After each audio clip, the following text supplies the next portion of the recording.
So I just rewatched the ending of the last video I put out, and it doesn't really make sense for me to go ahead and show you guys me cutting everything off and grinding and re-welding and all the mock-up stuff. I showed you how to make the exhaust. I showed you how I made the exhaust anyway. I'm just going to go ahead and cut off this tip here because as I mentioned, the angle on it was just way off.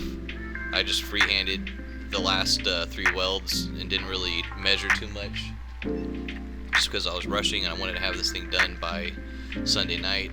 And yeah, so you don't need to see all that. You're not going to watch it anyways. You're just going to skim through it if I did put it in there. So I'll just show a little bit of it and hop right into the end of the video, and that'll conclude the part 2. And just make sure you stay tuned for the audio clip, and I'll throw in some drive-bys and stuff like that. The only thing really worth mentioning is the reason you have to go through and do all this, especially with the flux welder, is because you really need a clean surface, and what I wanted to do was just bevel the edges of every connection.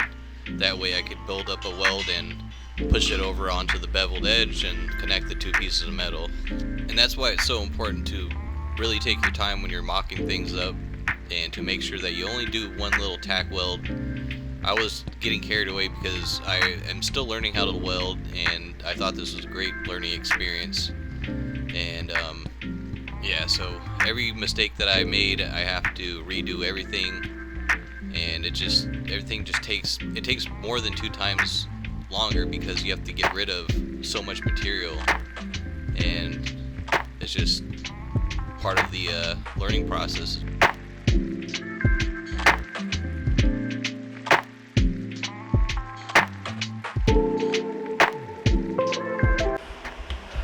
So just a quick once over of all the stuff I just did.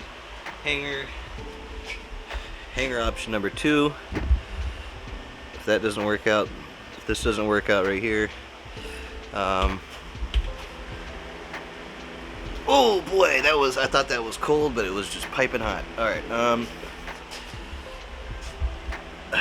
but that didn't fall off, so that's on. Just tack weld on the back side of both of these pieces. Slight weight dime, right? And then Boo Boo McGee right there. Just to show you guys really quick, I already disconnected the hanger in the back, but the gap was like all the way back here, and now I can actually join it. So let's get that done. Looks like if I would have welded this piece on flat right here, it'd probably be a little closer, but even then it's just super far off. I would be using this washer here and just tying it up with some shoestring up to like right here, and you can just tie it wherever you want. You can probably just get away with zip tying it, so I'm going to do that really quick. And I got a hanger right there. Let's give this a start up because I need to end the video.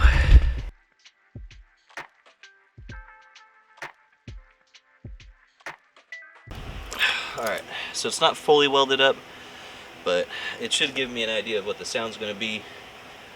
And then after I start it up here, I'll take it off and weld it up tonight, and then hopefully if there's no issues, I'll do a drive-by video tomorrow.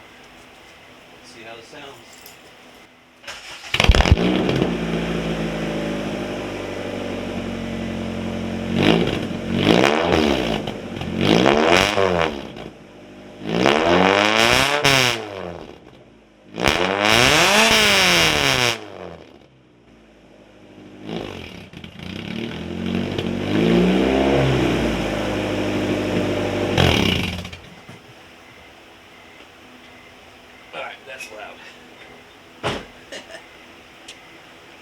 That's how you make a straight pipe for your car there.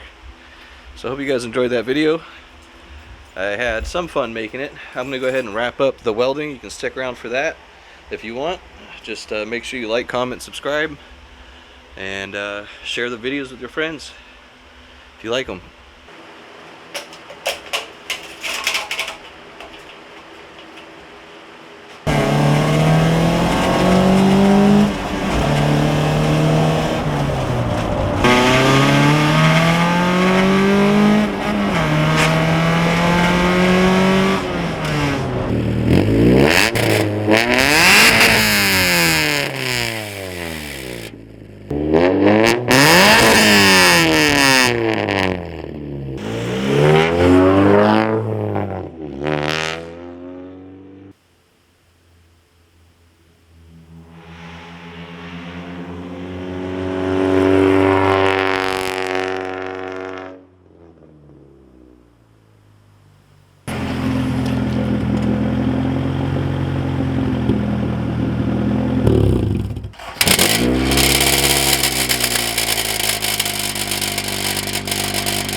So that's what it sounds like.